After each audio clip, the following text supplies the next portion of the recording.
Welcome to episode 6 of the number one finance-focused podcast that's hosted by two Twitter boys in the industry. I have my co-host here, Mehtab, with me. Mehtab, how are you?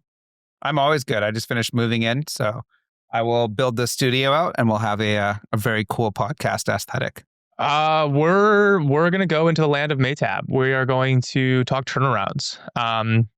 We have a nice little case study here in the case of Coty. Do you know what Coty is? Yep, the beauty conglomerate. Yep, big beauty brand that's kind of in the midst of their own turnaround. I did a bunch of research, a little bit of analysis on it. So I want to use that and to kind of guide our conversation around what are turnarounds and, what can you expect if you end up seeing yourself in one, or just, if you just want to know more about it. And then after, we're going to dive in a little bit into sort of the P&L and balance sheet of your business. And, we talked a bit about this last episode, but just kind of rehashing out, where are the right places to cut and how should you think about the long-term implications of the cuts that you may make, whether it's in response to, recent tariff news or just in general. So, why don't we dive into it? And we'll give you guys a little bonus chunk on why Drew hates the cash conversion cycle. Yes. We must cover the cash conversion cycle and why you are an idiot if you think that a negative cash conversion cycle is a good thing. A big thank you to our sponsors, Numeral, Fondue, Fulfill, Iris, and don't forget the operators pact. I need blood. I'm just kidding. I don't need blood, but I do need your fingers. So type in finance operators, go there on YouTube, smash that subscribe button, and let's jump into it.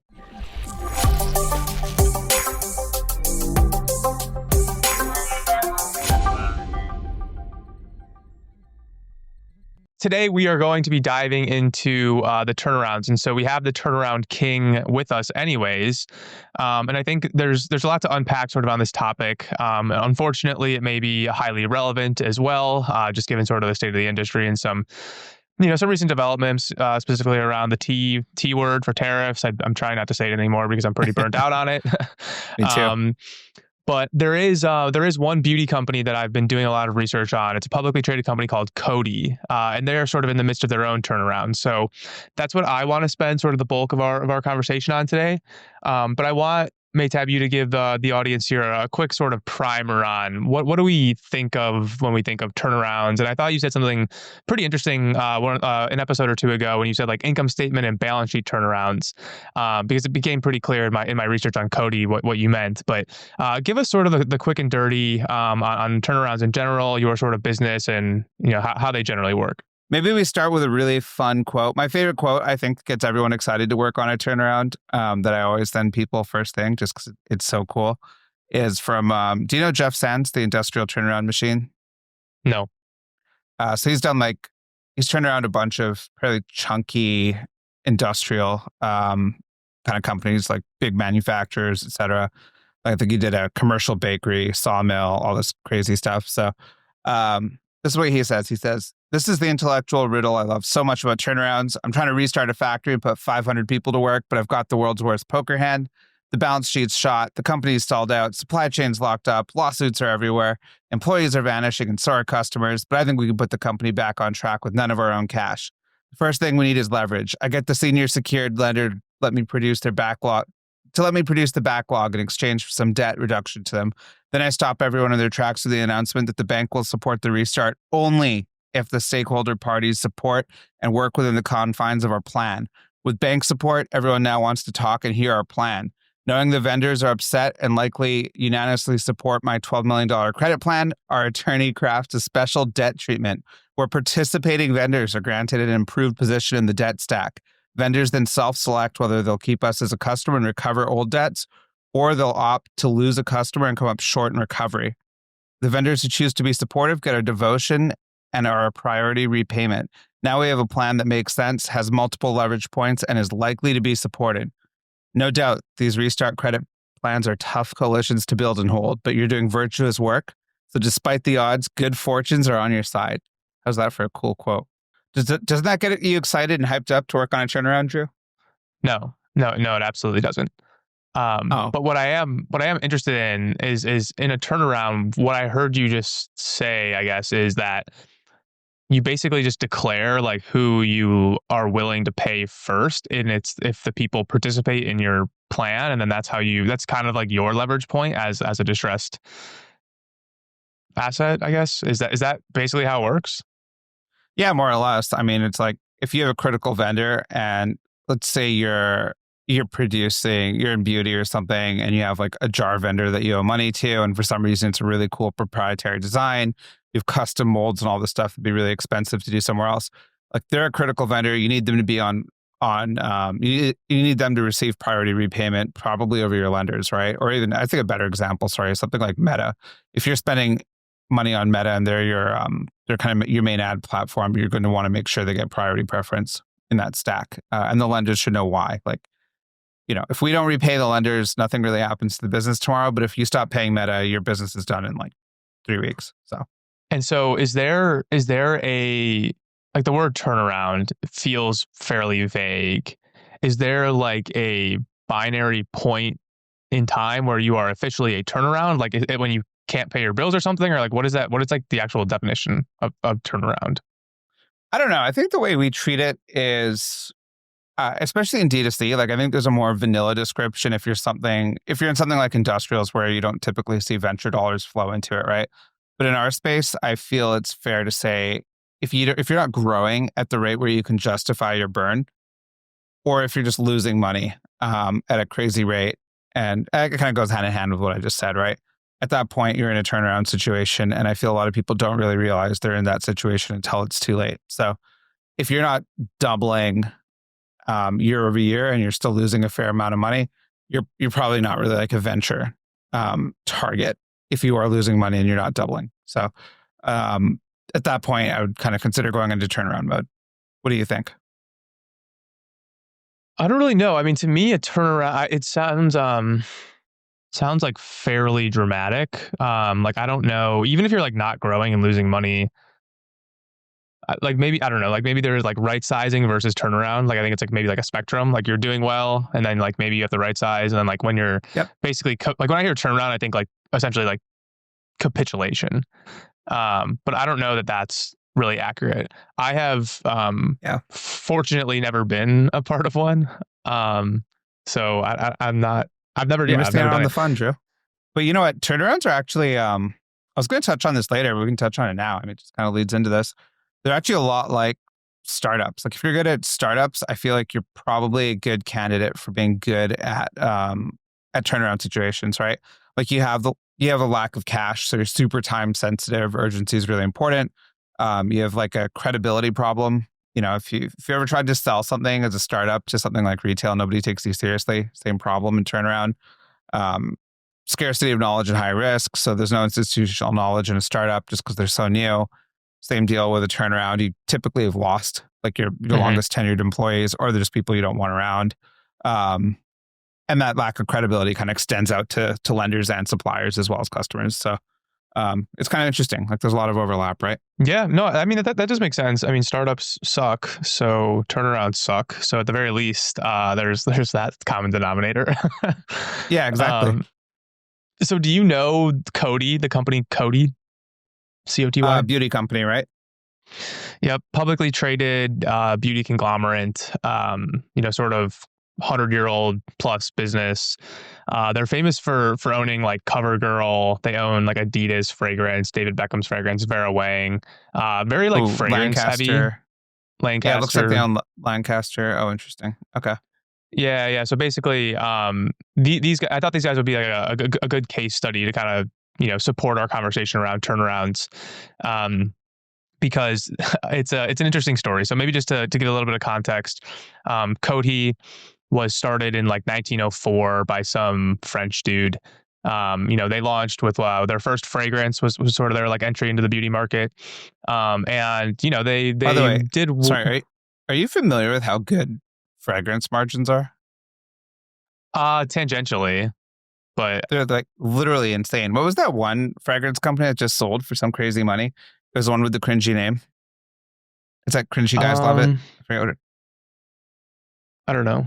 I can't remember. Okay, I'll have to pull it up later. They did something crazy for EBITDA margin. It was like 40 or 60%. I can't remember. It was like literally absurd. I was like, is this software? Am I looking at Google or?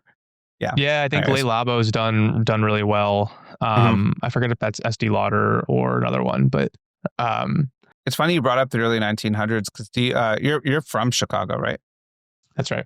You know Al Capone, Yeah, I guess.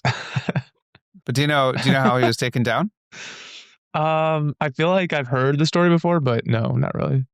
It wasn't drug dealing. It wasn't guns. He wasn't caught with guns or something crazy. It was taxes. The feds got him on taxes.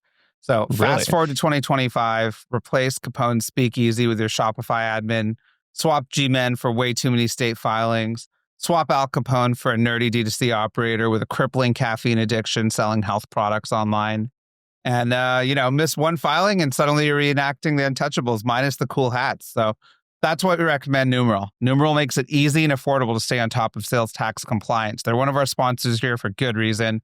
They're used by brands like the Woobles, Graza, Muddy Bites. At this point, they're essentially the golden standard for sales tax compliance in e-commerce, and they just branched into SaaS as well. They even have an absurdly awesome guarantee. If they make a mistake, they'll pay for it, which is crazy. I've never seen anyone offer that. Ask your accountant if they'll do that, and they will laugh at you and maybe even slap you or something. So it's a crazy awesome guarantee. Again, that's Numeral. So head over to numeralhq.com. Let them know we sent you and stay on top of compliance. Sorry, let's go back into Cody now. Well, I just had yeah, to tell you all that. first of all, the guarantee thing from Numeral kind of blows my mind every time. Really cool. It's insane. Like they must be extremely confident. Mhm.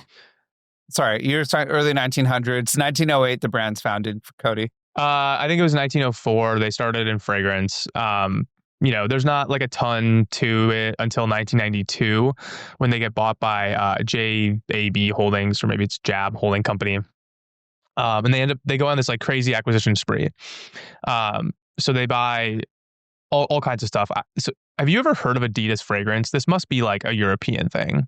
I was just looking it up, and I actually have. I remember I had a German friend, and I went to his house one time, his apartment, and he had the Adidas fragrance, and I was like, "What's that?" Yeah, He's like, extremely Adidas, blah blah extremely blah. weird. I'm like, all right, cool, dude, whatever. So it's almost like they were buying up licenses to do like fragrances. So like they bought like the David Beckham one. They bought Adidas. Really odd sort of thesis, but it seemed to really work out. So that started in like the 90s. They started buying up all this stuff. They got to like 4.5 billion in revenue or something, and then they go public in 2013. And the most like sort of famous part, like I don't know, how often are you reading Procter and Gamble's SEC filings? Almost never, because we don't do much Okay. in that kind of So space. But I I used to read them more often. But always thought it was weird that like Unilever has like a beauty and like personal care like category that they like report on, and Procter and Gamble like doesn't really. And I always thought that was odd. I always thought it was odd, but then I found out, and I didn't know this, but Coty in 2016, 2017, bought Procter and Gamble's entire beauty portfolio. So it was 43 brands for $12.5 billion. weird, interesting. Yeah, Why do you think they spun it out? Like, what do you think the catalyst was there? I have no clue. I can't imagine it was a very good move by like either of them, because essentially what happened was, Cody's revenue goes from 4.3 billion in 2016 to 8 billion, 9 billion, almost 10 billion by 2018, just because they pulled it on, basically double their revenue. And then by 2020, it's in half again because they ended up divesting a lot of the key assets. So now we're talking about the Europeans. Do you know Theo Albrecht, like the founder? He was of Aldi. He was really famous for scrutinizing every cost. The dude would like rail on his team members because they used drawing paper that was slightly too thick. Like he came into a meeting, they were drafting something for a new store. They show it to him. He pulls it up. He's like, "This paper is too thick." Freaks out, screams at them, and it's just the margin compression. Right? It was brutal. And in 2025, you're probably not worried about paper, but you are worried about margins, just like Teo was. In fact, the fastest growing D2C brands are obsessed with margins too. It's why brands like True Classic and Obvi use Fondue, one of our sponsors. They're here for a good reason. They make it easy to run cashback promotions. Cashback's a great promotion tool to test versus a flat discount because only a small portion of customers bother claiming it. This means you can market a much more aggressive offer, especially during times like these. it's a really, really cool thing to run. It's cheap, really, really cheap, fast to install. So head over to getfondue.com and give it a shot. I mean, it just makes total sense. Expand those margins, win back some of the tariff losses. It's a good thing to throw into the testing cycle maybe this week. You might even be able to get to those fragrance margins.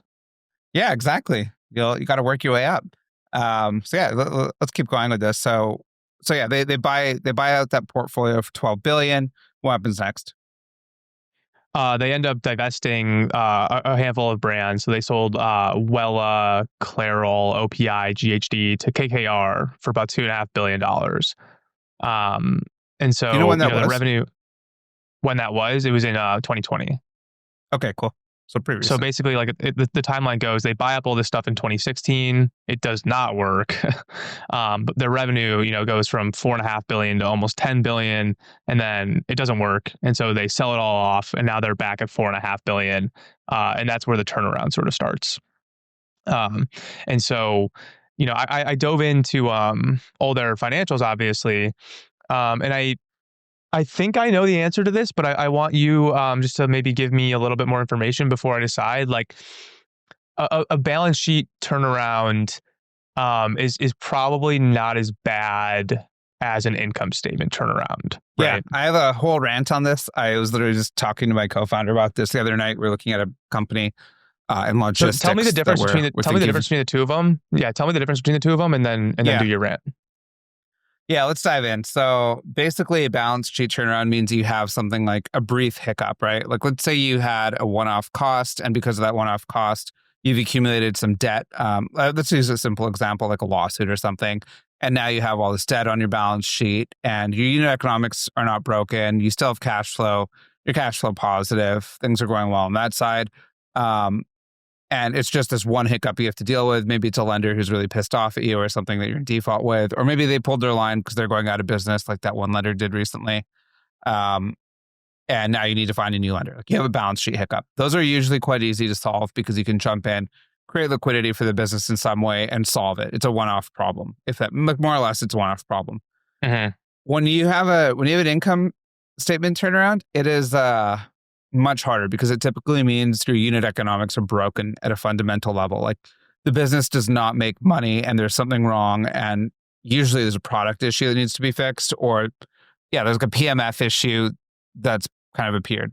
And this could be for a number of reasons, right? Like in D2C, it could be that competitors have come into the space and they've launched similar products and your margins have come down over time. Or it could be something like CAC went up and because your AOV was relatively low, you're having trouble outrunning that CAC monster. And now your unit economics are broken and the business is losing money on a monthly basis. That's way harder, right? Yeah, yeah. Yeah. I think that makes total sense. I want to double click and get a little bit into the weeds. So like when you say like you all you have to do is inject liquidity, that's great. There's oftentimes dilution with that, Yep. right? Which can basically, even if you have good unit economics, if there's going to be a huge dilution event just because you have mismanaged your balance sheet, like how do you reconcile? Okay, there must be some sort of calculus around how much liquidity do we need to inject, and is it going to, out? Is it going to, sort of wipe out all the decent income statement economics as well? And maybe this is from the sell side, not from the buy side. Like if you have a good income statement and you're a balance sheet turnaround and you're like, okay, all I need to do is sort of bridge this liquidity gap, but I'm going to get completely crammed out if I do that, and so it's kind of like it can get sticky.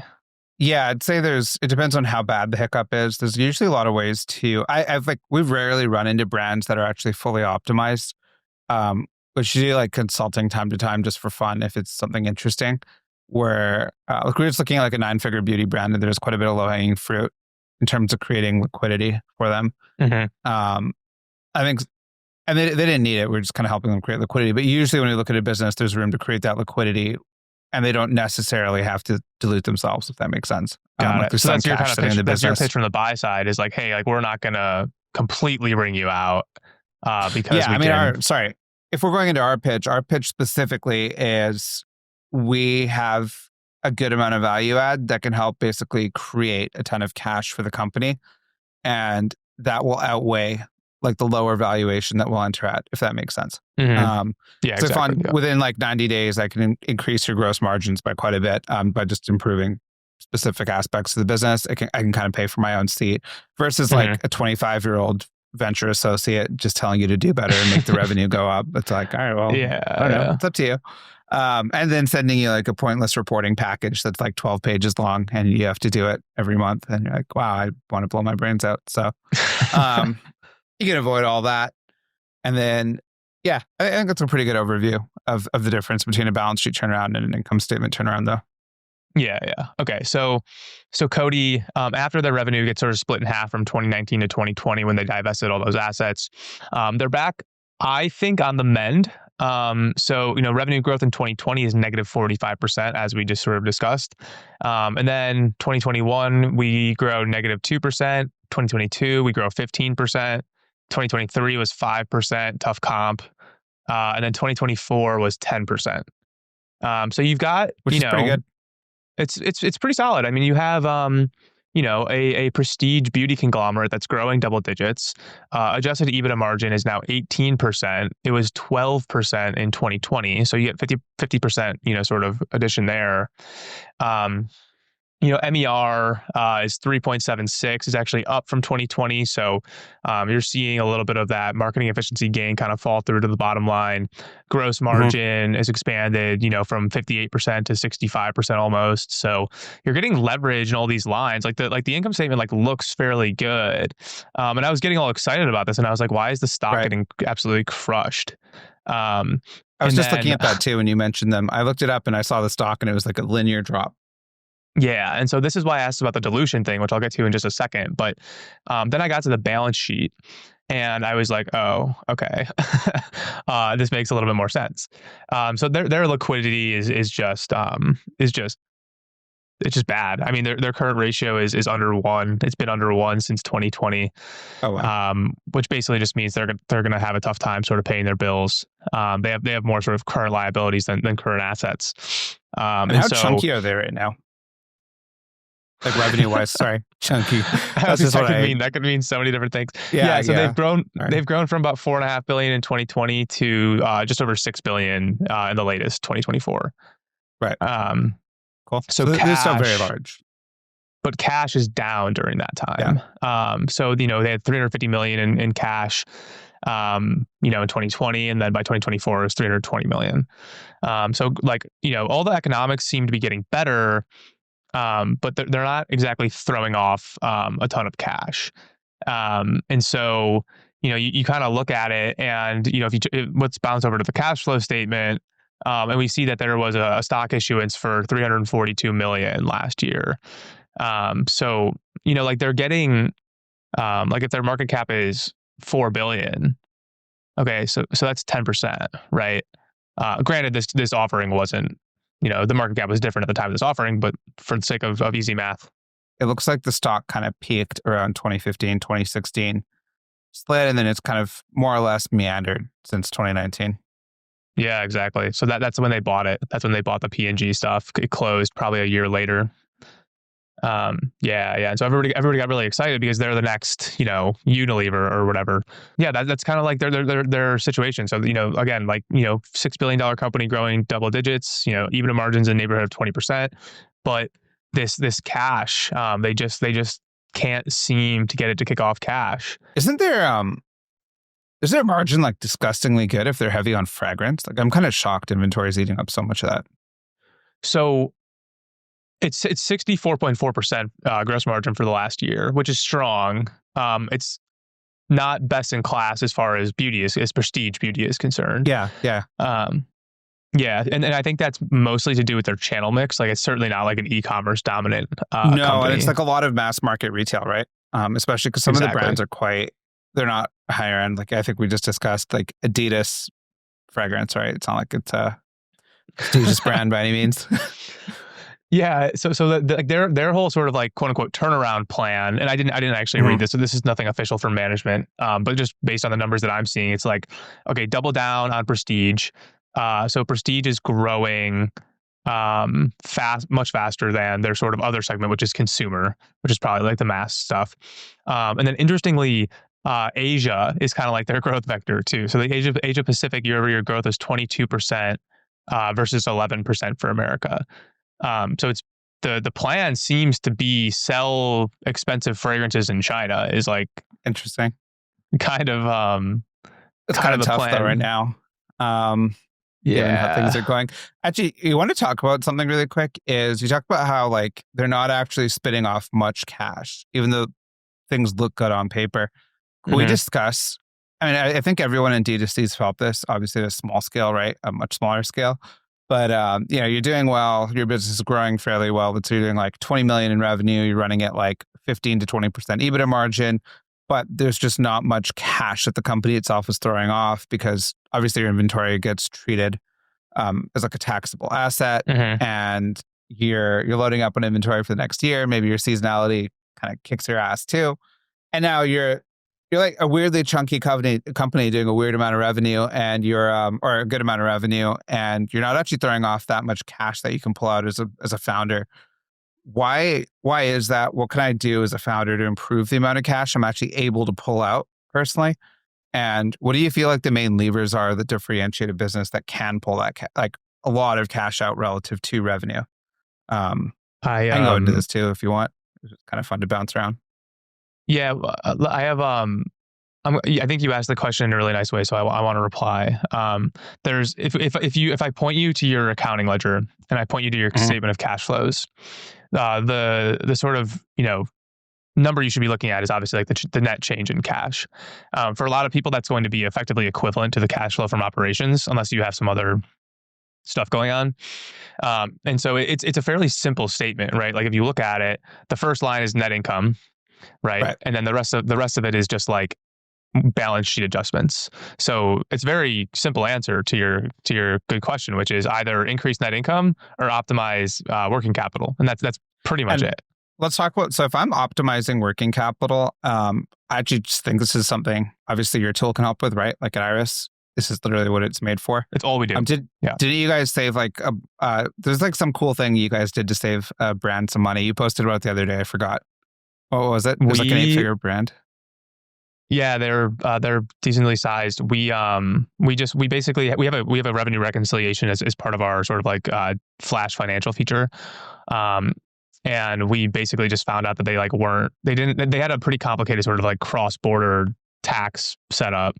And our revenue was different from their accounting team's revenue that they were coming up with. And we nobody knew why. But with Iris, we have order level data. We're a data warehouse. So I had my team sort of dive into it, and yeah, I mean, yeah, they're gonna save. It was like 200 grand last month or something. So on a run That's rated pretty cool. basis, like, That's yeah, awesome. yeah, Cool. it I'm was sorry, cool. I didn't even mean to bring that up as like a thing, as a plug. I just like kind of fell into it. But yeah, no, I think like the ability to actually convert to cash is something founders should think about more.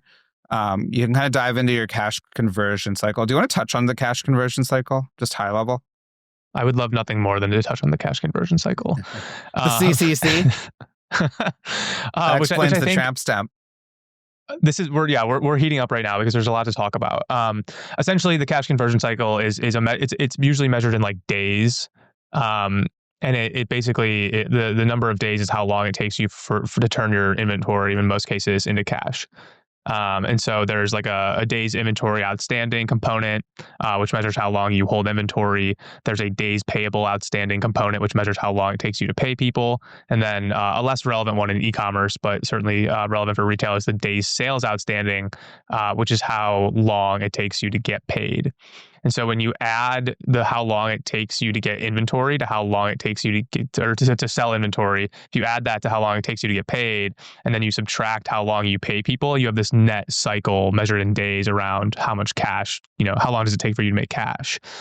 Um, so that was maybe a too quick of an explanation, but No, I like it, and I um, think it's if I'm an operator, I think just sitting down and making a list of the whole process and then coming up with points around how you can improve each step is really, really critical, right?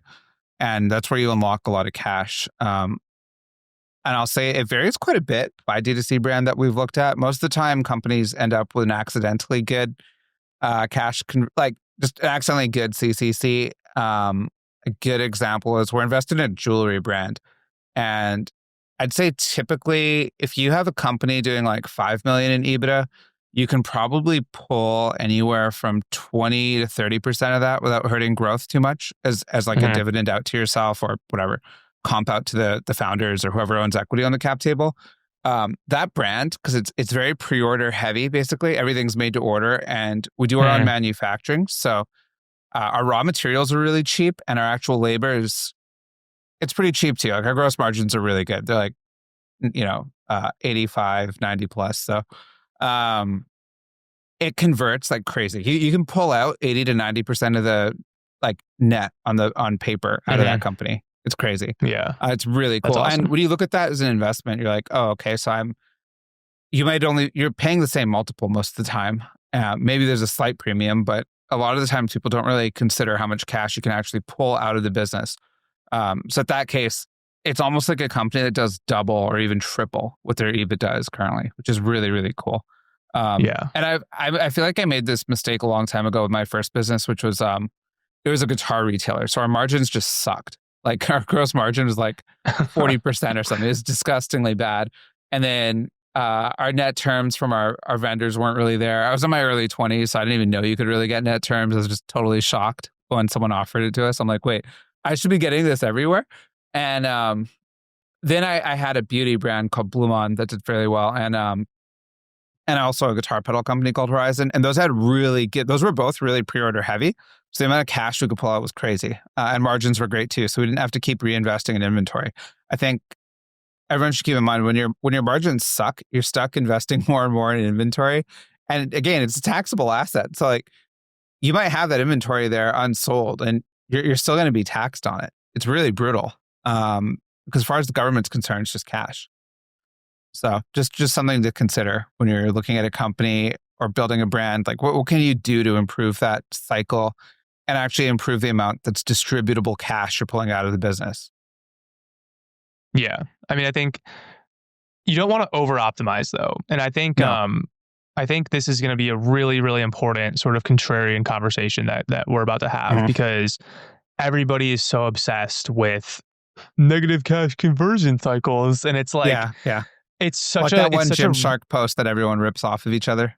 I mean, look, if you're Gymshark, sure, have a negative cash conversion cycle. Like it'll be worth it. But like everybody, it's such a rudimentary understanding of the algebra of basic algebra of how these things work. So I've been saying this for probably 2 years now, but like don't have unless you're gonna grow forever, don't have a negative cash conversion cycle because so think like boil it down to the DIO number, right? So when you're growing extremely fast, that Wait, DIO number is DIO? What do you mean by DIO? days inventory Oh, outstanding, okay, okay, okay. right? Yeah. So how long you hold on to inventory. That number is very low. That is the dominant component of the cash conversion cycle, right? So if that number is super low because you're growing very fast, that's how you get a negative cash conversion cycle, right? And then all of a sudden, it doesn't really matter if you're even making net income because you're getting so much money from sales that are coming in faster that you're actually generating cash. And so Yep. you can generate cash and be unprofitable, right? Like they're not the two, more commonly it's the opposite.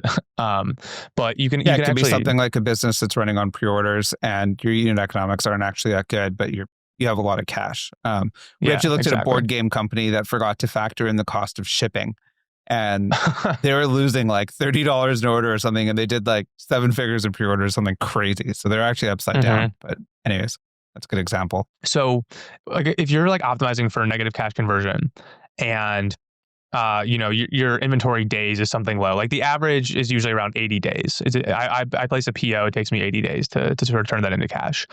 Um, and the average AP is probably like 30 or 50 days. And so essentially, if you get that from like 80 to 10 because you're growing sales so fast, and your AP is 30 or 50, like let's just ignore day sales outstanding in e-commerce because we get it immediately.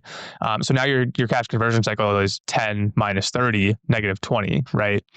And so you may actually be generating cash without accrual profits. Right. But when you stop growing, it's a cascading effect. So that DIO number, like as you grow, you're placing bigger and bigger orders. That DIO number is going to go from from 10 to 150. And then you're going to have shitty unit economics, and you're going to start to see your balance sheet just suck all the cash off of your business. And it And happens it's really fast. It's like a flip of really switch. fast, really fast, especially if you're doing like Facebook invoicing, or like those like bullshit 60-day credit cards, like all that stuff. It will, unless you grow literally all the way to $1 billion and you can like shore it up with like equity or debt or something. It's the worst advice I've ever seen. I hate it. I hate when people say it. It's so, oh man. That's funny. Yeah, no, it makes sense. I think you have to think it all the way through, and there's balance, just like with any metric, right? Um, Drew, you talked about being a data warehouse earlier. Can I tell you a funny story about warehouses? Please. Well, it's just sad, actually. One time it was Black Friday. My co-founder and I were in the warehouse pretty much the whole 2-week period from like 6 a.m. to 11 p.m. We had no heating in the offices because our bill for heating the factory was crazy. It was like 10 grand a month to heat the warehouse because we were in, it was like northern Utah, and it was an old World War II munitions depot that had been converted to a warehouse. And it was like, I actually found a pocket watch from the early 1900s. I'm not kidding. It's like literally in my drawer there. Yeah, it's cool. It's not worth, it's like worth like $200 or something, but it's cool. It was like literally an American made pocket watch from like 1889 or something. And it was just in the warehouse. It was really cool. But our heating bill was like 10 grand a month. So we just work out on the factory floor because that's the only thing we kept warm. I didn't bother heating the offices. I didn't want to like, I just thought it was better to put the money towards heating for the general employees because there was more of them. So anyways, I was stuck there forever. I was like 6 a.m. to 11 p.m. It sucked. Our ERP was literally like, do you want to know why we were actually there for so long? Basically, our ERP was a turd from the 90s mixed with a few stapled on modules. So we had like a separate WMS, separate finance, everything. It was just like complete trash. The ERP provider wasn't e-commerce first. So they published an API update that nuked most of our important connections, like the WMS. Oh, really? Yeah, like during Black Friday. And I literally couldn't believe it. I looked and I was like, are you kidding me? They published, Wait, they completely this? changed. This was like 4 years ago. It's not that long ago. It was like, wow. maybe long. It's like 2020, 2019. Yeah. So they published an update during Black Friday, and I was like, holy, is this a joke? I literally looked at my phone, and then I was like, I bet this broke everything. And yeah, it broke everything. So we're sitting at the warehouse just like manually doing stuff and helping people like find inventory and stuff like that. And you know, there's a big reason I think our sponsor Fulfill makes a lot of sense for D2C brands is they're not going to publish something like an API update during Black Friday because they know like, hey, we're e-commerce first. We probably shouldn't do that. So we've been really happy with them, super stable. We use them personally. And then brands like Nectar, Majuri, lots of huge omni-channel brands are using them, as well as smaller ones like us, right? They're e-commerce native, like I said. Their integrations are awesome, totally seamless. It actually feels like it's from 2025. It doesn't feel like it's from the 1990s when we were born. I love them for the rate of the fast feature releases, amazing WMS and production modules. We're really picky about our WMS modules. How much have you played with WMS stuff, like warehouse management? Fair enough. Enough. Enough, yeah. Yeah, we did extensive at Mad Rabbit, which is like, oh my God. Talk about like, yeah, 90s. It's insane. Yeah, so we've used a bunch of them. I've had mixed results, but this is the first ERP I've actually used where they have a good WMS system. Usually if we're using something like NetSuite, we'll actually rip out the WMS because it's so slow that it'll actually cost you money, and we'll replace it with something else. So this is the only ERP I'm actually comfortable recommending the WMS module on. So especially if you do your own pick and pack and production, I think Fulfill's a no-brainer. You can't beat them. Again, we use them. I pay them 6 figures a year, I think. Maybe slightly less, something around that, of my own money. So I will put my money where my mouth is. Go check them out. Let them know let them know that the finance operator sent you, and stop living off spreadsheets. It's a good feeling. Anything else for Cody, like COTY? Yeah. I mean, let's wrap this up.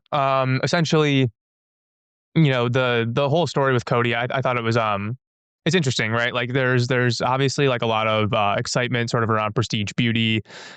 This company, the story is essentially we we tried to buy our way to greatness. It didn't really work, and so now we have to kind of get back to our roots and kind of grow this thing. And so I thought it was a sort of a good example to bring up just around the income statement versus balance sheet side of things, because they have really nice sort of unit economics. The P&L is improving. And they're just still a little bit hungover from a balance sheet perspective. But really, as the business starts to generate more and more cash, because its P&L is doing so well, you can kind of treat that balance sheet hangover over time. And so, I think this. I'm not making an opinion on sort of on the stock, but I don't know that I agree with the sort of sentiment around the chart right now. I think Like you feel prestige it's overly beauty negative. is overly negative. I'm not going to like get into it or anything. I don't know nearly enough about the story, but it seems a little bit nuts to me that a prestige beauty brand growing double digits with 20% adjusted EBITDA is kind of in the shitter. And actually, speaking of your stock positions, what D2C brands, like you actually traded out of stocks quite a bit, right? I wouldn't say quite a bit. A couple times a year, I'm probably exiting positions. What are you investing right now? I know you have Hims, right? You love Hims. I do still have Hims. I rode that from like 8 or 9 all the way up to 70. I got a little bit out at like 55 or something, but I still believe in the company. I don't want to sell anything. Wow, crazy. What else are you holding D2C wise? Consumer. That's my only one. That's my only one. I don't do. Ever since I left, so I started in equity research in my career at an investment bank, which is like why, or not why, but maybe it's why. It's why I do a lot of this stuff. And after you talk to the hedge fund guys for long enough, you're just like, I want nothing to do with anything that you're doing. That's pretty much how I feel, and I feel I'm too dumb for it, and I feel like I'd like probably gamble too much on stuff, feel good about it, and go nuts. So I actually don't have any public equities at all. I think I have some stuff from my wife's. Yeah, my wife had like what's the American, the 401k account or something. I'm not American, so I never even looked at one. But I didn't realize that was like an American thing. Yeah, so she has one still. Like we haven't moved it over to Canada yet. Like you can transfer it. I forget how it works, but I have always just kept like basically. Well, I used to have more public equities, like just boring index stuff, but I sold it all and I put everything into private equity. So I have absolutely nothing that's public and liquid because I'm not a child. So you're not very liquid. I know. Well, I should say like all the maturities hit differently. Basically, like the liquidity timelines are different for all the PE investments, if that makes sense. Do you like think about that like a lot? Like, do you like plan that out very carefully? My personal burn's low enough that I could do nothing for like a very long time and I'd be totally fine. So I don't really think about it too much and I don't plan it out too much. We do plan it out from a portfolio perspective. And the thing, I think I've talked about this before, but we think of it almost like what we think about is what we don't want to happen is I don't want to sell a position and then be stuck on a lot of cash and then have to deploy it or feel like I have to deploy it. So whenever we do buy a position, we tend to try and get warrants as well or some sort of options so that when we have an exit somewhere else, I can immediately reallocate that cash. Because obviously sitting on cash, did you ever play StarCraft? No. I was cool. But if you're sitting on excess resources in a game like that, it's a really bad sign, right? Like it means you're an idiot. So we never want to be sitting on too much cash, and that way we can quickly rebalance the portfolio using those options. What is too much cash? How much cash is too much cash? Well, true. I don't want to give out numbers here, but percentages. I would say like we like to keep, since we do turnarounds and we're typically writing a check and then maybe bringing in third-party investors in a few months after that, we're probably fatter on cash than most people would want to be, but there's like pretty clear logic for it, right? Like something like now is going on and we're getting a lot of inbound deal flow because of the tariffs. It lets us kind of act on that. And that's where we want to be. But what I don't want to be doing is like sitting on a ton of cash being like, oh, I wish I had a position to put this into. So whenever that happens, we typically have like, we aim to have like at least 2 or 3 places we can park it as far as executing those warrants and feeling good about that. And the cool thing too is like by then we've diligenced the company really well because we've worked with them for a while. like there's positions in our portfolio that are like 3 to 5 years old where we can just keep executing all those warrants. And Mhm. yeah, it's kind of a cool, fun thing. Yeah, let's jump into this. So I think it'd be good to talk about, just given all the margin compression we're seeing with the tariffs, everyone's kind of in a tough spot. Maybe you've had a surprise bill hit you. I think we're recording this right around the time containers are going to start hitting and everyone's going to be paying those chunky bills. Let's talk about like, what should you be cutting? What should you not be cutting? What's kind of sacred? What should you be really careful with as a D2C brand? I think you wanted to go top down from revenue.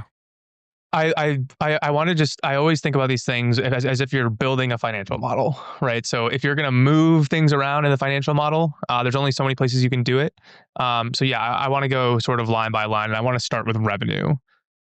So we talked a little bit about this in the last episode, just around like price testing, essentially. So what's your opinion sort of on using that as like your primary lever? Anything to consider longer term about making adjustments there now? Anything in the short term? Like what's your overall sense for using the revenue lever? I think it's a great lever to pull. If you haven't spent a lot of time price testing, it's very low hanging fruit typically. Most of the time, there's a pretty big win there. And by pretty big, I mean, it's like 30% change in performance of the brand to net. So I would, if you have not like spent a lot of time thinking through pricing, you haven't run a lot of tests, I would jump in there and just start messing with things. We did an episode on pricing, I think 1 episode ago. And that'd be a good one to listen to jump into that specifically. You can do things like offer testing with Fondue, one of our sponsors. It's a great way just to quickly figure out like to choose margins potentially, right? I feel like a lot of brands don't offer test enough. We actually found really good lift for 2 of our brands running more offer variants. The guy who does a really good job of that, I think, is Zach Stuck from his Hollow Socks, and he has a few other brands. I don't know if they're public or not, but I've seen Friend of the pod. all of his. Yeah, friend of the pod. I've gone through all of his brands. They're really cool. They're really tightly run, and he is probably he's the best example of a guy who grinds offers like crazy, and you see it reflected in their performance, like absolutely stellar numbers across a number of brands. So I think that's like a really good lever to pull, especially if you have something that lends yourself to offer testing and easy price testing. So if you have a hero product and it is something like supplements where you can, or beauty even, where you can push people to a landing page and quickly run price tests, great. It's tougher if you're like a large SKU company where your average customer's checking out with like 8 to 12 items per order, and there's a large variety of that. It's much harder because you don't know what your milk and eggs are, et cetera. But if you're a normal D2C brand where you don't have a huge catalog and you don't have a lot of average items per order, very easy to test, and you should be doing it. Great. Revenue lever. Great. Green check mark.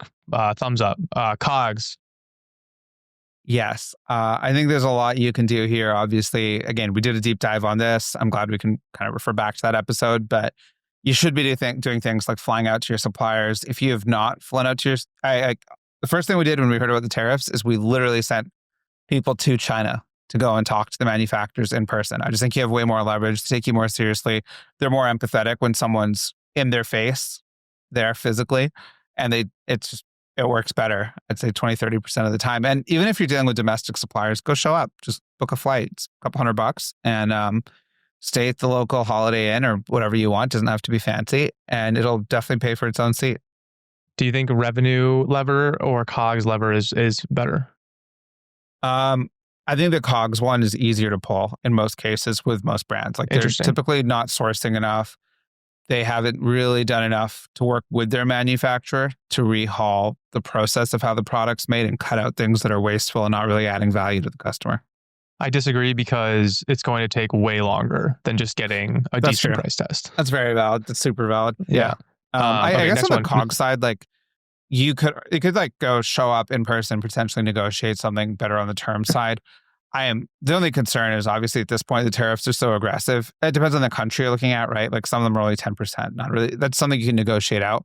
But something like the 145% we're at with China total right now, it's pretty tough to negotiate. So I don't think you're going to get a discount that offsets that. That's kind of where I'm at. I actually don't think COGS is a great one, just because it's already been battered so hard. And to your point, unless you really haven't done anything on that line, it's you're not going to be 145%. Yeah, I will Um, say like, yeah, you're not gonna get 145% win, but if you do, that's a bad sign. It means you weren't working enough there previously, and Drew's gonna come and hit you with a ruler, teach you a lesson. But the but yeah, on the COGS line, like it's definitely still worth exploring. And like Drew said, it'll be slower, but at least you want to make sure those wheels are moving, right? Just like product. So yeah. I mean, as we move down the P&L, I do think COGS is probably still number two, but I think revenue is number one just by so much. yeah. Because the next one is marketing. So marketing, cut, no cut. What's the implications? What am I thinking about? What do I do? So here's my take. I think a lot of people, especially if they're in finance, can be a little bit short-sighted with this.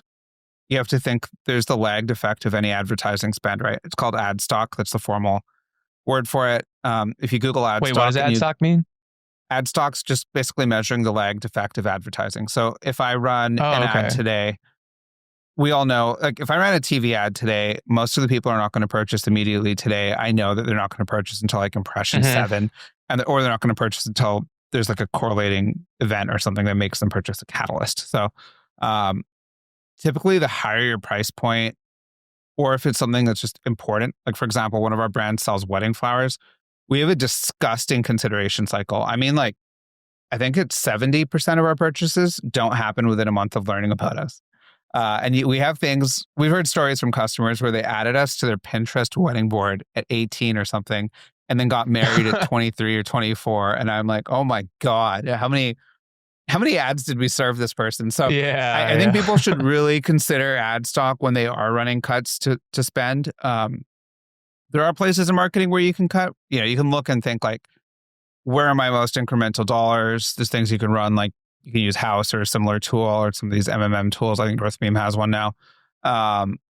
You can do things like use those to assess where is my most incremental spend. Obviously, it's not a perfect science. You're never going to really, truly know. And you can cut some of the kind of more brand type spend where it's a little more vague. It's harder to measure. And I'm not saying it's not important, but if it's harder to measure, it's harder to justify. I think just tightening up what you decide to spend on is important, but don't be that guy who comes into a meeting and says like, let's just cut ads, we'll be profitable. It's like, yeah, you'll be really profitable for a few weeks or a few months, and then you're going to see performance tank. So I think that's Right. the only thing I'd caution. And it goes the other way too, right? The cool thing is if you're in an environment like this where your competitors are not spending and you're still spending, you can potentially build you potentially build like a lot of brand. You can potentially build a large customer base right now. Mm-hmm. So even if CAC's a little bit higher. I remember I like tweeted this like a while ago, and I think you replied to it like way before we even really hung out. But like I called it like deferred yield on cat, like some finance crap. But like it's basically like like an IRR. And it's really, I think it's impossible to do it properly, probably. But it is like an interesting idea, right? Like if I make a tweet about Iris and people don't sign up, it's different with B2B SaaS, I guess. Maybe it's a bad example, but well, no, I think it's a great example. It's like you might have heard about it from the podcast, you might have seen Drew's tweets, and then you might not convert for a year and a half later until your company is kind of in that ideal profile, right? Or even like us with Fulfill, we weren't using Fulfill. I knew about Fulfill for like 3 or 4 years before I purchased, and I'd seen them at conferences. I'd met their people. I'd interact with that marketing spend, but they didn't actually get anything for it for 3 years. And that's like that's like ad stock, right? In action. And if anyone wants to learn more about ad stock, you can just Google ad stock and then Mike Taylor. He has a bunch of really good deep blogs on it, specific to D2C brands, specific to e-commerce. They're free. They're fairly long and they're a really good read. I think specifically the ones on recast.com are really good. So sorry, just my little resource for you guys. Yeah. Okay, OpEx. I think this is a great place to cut. Obviously, you can feel the wins fairly quickly. And oftentimes, I think what people don't realize is when they're geared for growth, there's a really strong tendency to overhire, right? Like, oh, I'm going to need this person in 12 months, or oh, because we're growing at this rate, let's say you're doubling or something, I'm going to need like 4 more of these people in this department versus creating efficiencies. So I've actually never seen cuts backfire, like literally never once. And again, that's probably something we've done or advised on 40 or 50 times in our career. And I've personally done them a lot. Nobody likes doing cuts. No one likes being the bad guy. I think that's part of it too. You have a lot of buildup of kind of decisions that have been put back and not executed on. And if times get tough, it kind of forces everyone to make a decision around that, including hires that aren't necessarily really needed. Okay, and then I agree. OpEx in general is a good place to cut. In response to tariffs, I stand by the fact that I think that it's a waste of time. But neither here nor there. Moving on to debt. Is there a way to use debt here? I wonder what you're going to say.